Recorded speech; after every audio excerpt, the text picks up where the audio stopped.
matin de Victor Hugo. Puisque là-bas s'en trouve une porte vermeille, puisque l'aube blanchit le bord de l'horizon, pareil au serviteur qui le premier s'éveille et sa lampe à la main marche dans la maison.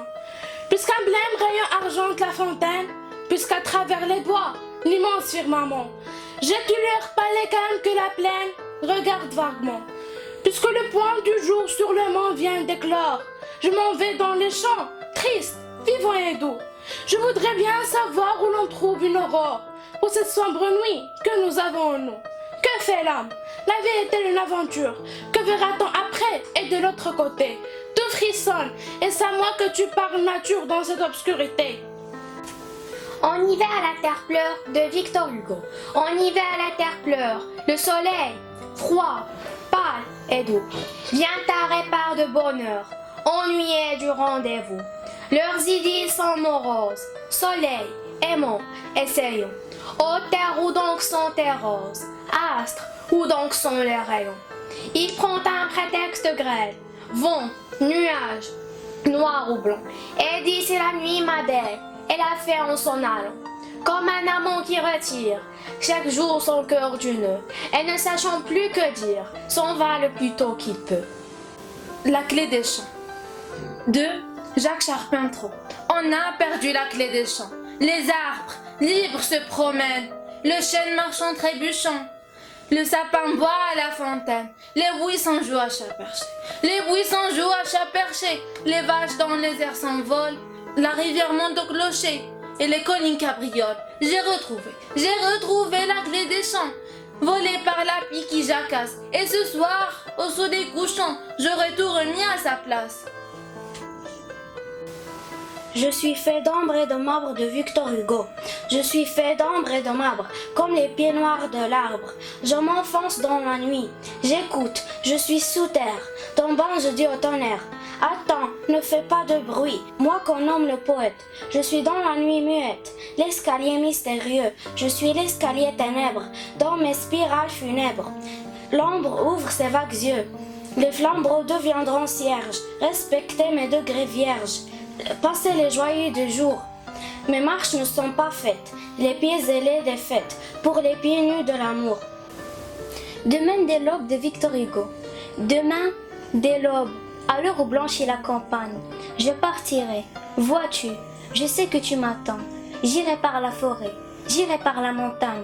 Je ne puis demeurer loin de toi plus longtemps. Je marcherai les yeux fixés sur mes pensées, sans rien voir odeur, sans entendre aucun bruit. Seul, inconnu, le dos courbé, les mains croisées, triste, et le jour pour moi sera comme la nuit. Je ne regarderai ni l'or du soir qui tombe, ni les voiles au loin descendant vers Harfleur. Et quand j'arriverai, je mettrai sur ta tombe un bouquet de houverts et de bruyères en fleurs. Brumes et pluies de Charles Baudelaire. Oh, fin d'automne, hiver, printemps, trempé debout, endormez saison, je vous aime, vous loup, d'envelopper ainsi mon cœur et mon cerveau, d'un linceul vaporeux et d'un vague tombeau. Dans cette grande plaine où le temps froid se joue, où par les langues nuit la girouette s'enroue, mon âme mieux qu'au temps du tiède renouveau, ouvrira largement ses ailes de corbeau. Rien n'est plus doux au cœur plein de choses funèbres, et sur qui, dès longtemps descendent les frimas, ô blafarde saison reine de nos climats, que l'aspect permanent de vos pâles ténèbres, si ce n'est par un soir sans lune, deux à deux, d'endormir la douleur sur un lit hasardeux. Je te donne ces vers de Charles Baudelaire. Je te donne ces vers. Je te donne ces vers, afin que si mon nom aborde heureusement aux époques lointaines, et fait rêver un soir les cervelles humaines, vaisseau favorisé par un grand aquilon. Ta mémoire, pareille aux fables incertaines, fatigue le lecteur ainsi qu'un tympanon, et par un fraternel hémistiques chaînant, reste compendu à mairie hautaine. Être maudit à qui, de l'abîme profond, jusqu'au plus haut du ciel, rien hors moi ne répond. Ô toi, qui, comme une ombre à la trace éphémère, foule d'un pied léger et d'un regard serein, les stupides mortels qui t'ont jugé amer, statue aux yeux de jet, Grand ange offrant des reins. La pauvre fleur de Victor Hugo, la pauvre fleur disait au papillon céleste, ne fuis pas, vois comme nos destins sont différents. Je reste, tu t'en vas. Pourtant, nous nous aimons, nous vivons sans les hommes et loin d'eux, et nous nous ressemblons, et l'on dit que nous sommes fleurs tous deux. Mais, hélas, l'air t'emporte et la terre m'enchaîne, sort cruel. Je voudrais embaumer ton vol dans le ciel. Mais non, tu vas trop loin, parmi des fleurs sans nombre à mes pieds. Tu fuis, puis tu reviens, puis tu t'en vas encore, louis railleur. Aussi me trouves-tu toujours à chaque horreur tout en pleurs.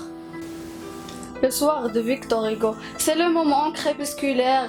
J'admire assis sous un portail ce reste de jour dans ces clairs, la dernière heure du travail. Dans les terres de nuit baignées, je contemple ému les ayants d'un vieillard qui jette à poignée la moisson future oscillant. Dans la silhouette noire, dans les profonds labours, on sent à quel point il doit croire à la fuite utile du jour. Il marche dans la plaine immense, va et vient, lance la graine au loin, rouvre sa main et recommence. Et je me dis obscur témoin, pendant que déployant des voiles, l'ombre au sommet d'une rumeur semble élargir jusqu'aux étoiles, le geste auguste se meurt.